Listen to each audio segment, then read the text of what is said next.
আমার প্রিয় খামার বন্ধুগণ, আজকে আমি আপনাদের সামনে একটি নতুন টপিক নিয়ে এসেছি। বিশেষ করে যারা ফার্মিং করেন তাদের কিন্তু এই সমস্যাটা প্রায়ই হয়ে থাকে। যখন নতুন গরু বাচ্চা দিয়ে থাকে এবং বাচ্চাটা খুব দুর্বল অবস্থা থাকে, আপনারা ভিডিওর মধ্যে দেখতে থাকুন যে এত দুর্বল হয়েছে এতে অনেক সময় এটাকে বাঁচানো বড় কষ্ট হয়ে থাকে।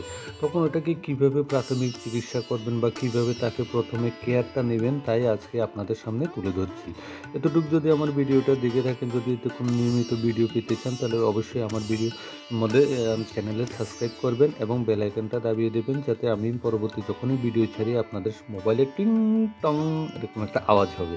তো বন্ধুগণ, বিশেষ করে আমি আপনাদের দেখাতে চাচ্ছি যে দেখুন, প্রথমে নাকের মধ্যে যে শ্লেষাগুলি থাকে ওই শ্লেষাগুলি সুন্দর করে মুছে দিতে হবে, তাহলে শ্বাস প্রশ্বাসটা ভালো হয়ে যাবে। এবং মুখে মধ্যে অনেক সময় লালা আটকে থাকে, এটাও দিতে হবে। আর বিশেষ করে আপনি যে বাছুরের মা যেটা আছে ওইটাকে আপনি সামনে রাখলে দেখবেন যে তার জিহ্বা দিয়ে অনেক সময় চেটে চেটে ওটাকে রক্ত সঞ্চালন করতে সাহায্য করে এবং খুব তাড়াতাড়ি ও সঠিক জায়গায় পৌঁছে যায়।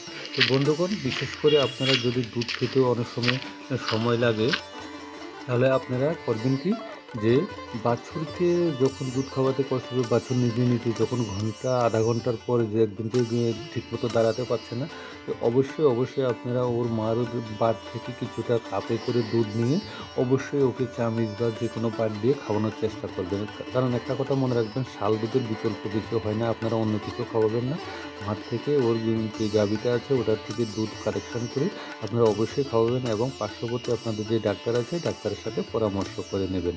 এরকম ভিডিও পেতে পেলে তাহলে অবশ্যই আমার সাথে থাকুন। আজকের জন্য ভিডিও এখানে শেষ করছি।